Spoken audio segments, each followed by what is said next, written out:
Hey guys, welcome back to another video. Before we start, don't forget to leave a like and subscribe, and as well as that, comment down below, I subscribed, and you'll be entered in our monthly shoutout giveaway. On today's video, we're going to be looking at different times the Pawn Stars got ripped off. In a History Channel segment in 2010, Rick Harrison discussed the time he was cheated by a girl's best friend. A man in a sharp suit was looking to pawn a pair of diamond earrings. Harrison asked all the right questions. The seller gave all the right answers and even had a receipt. Harrison forked over $40,000. 3 days later, the police showed up. The jewelry was stolen. The victim got her diamond earrings back and the criminal paid the price, but Harrison was out his $40,000. That was the biggest bust I've ever had in the pawn shop, he said. When cubic zirconia, a synthetic diamond doppelganger, first hit the market in the late 70s and early 90s, many a pawn shop was duped. To quote the old man, nobody knew about them and they tested as diamonds. He went on record by saying he wasted nearly $30,000. Cubic zirconias don't pose much of a problem for today's pawn trade. The old man's grandson, Corey Harrison, even filmed a DIY video for the History Channel in 2009 called How to Spot a Fake Diamond. In short, the Fox rocks are too perfect, said Corey. There are very, very few perfect diamonds out there, so the hawker on the street probably doesn't own one.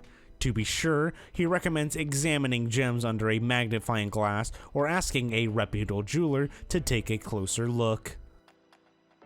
A lot of customers stroll into the pawn shop toting guitars, but when a long-haired seller claimed to own one of Jimi Hendrix Electrics, Rick Harrison got all fanboy behind the counter.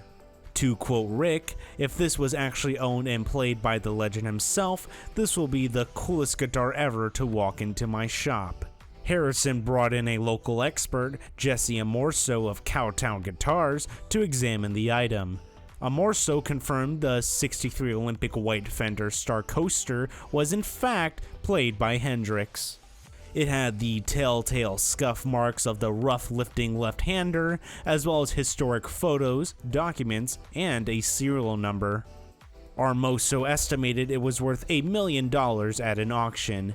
Harrison put up $450,000. The seller wanted $750,000. As he turned to leave, Harrison jumped to $600,000, but those boots kept walking. At the time of this video, the Strat was back on the market, but with Cowtown Guitars as its broker. Did Amorso make a backdoor deal with the pawn shop's customer, or was his niche business simply a better fit for the Fender? Though Corey Harrison grew up in the pawn shop, he had to learn some business lessons the hard way. To quote himself, "When I first started working the night shift, I didn't have that much experience here, and being the typical 18-year-old kid, I thought I knew everything.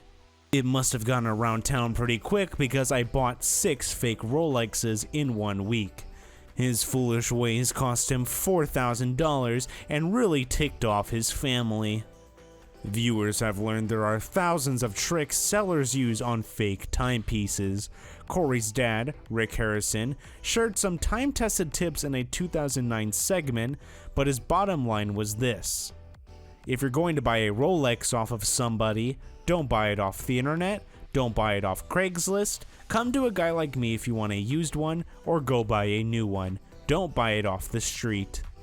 With that said, this will bring us to the end of the video. Thank you for watching, and I will see you guys on the next video.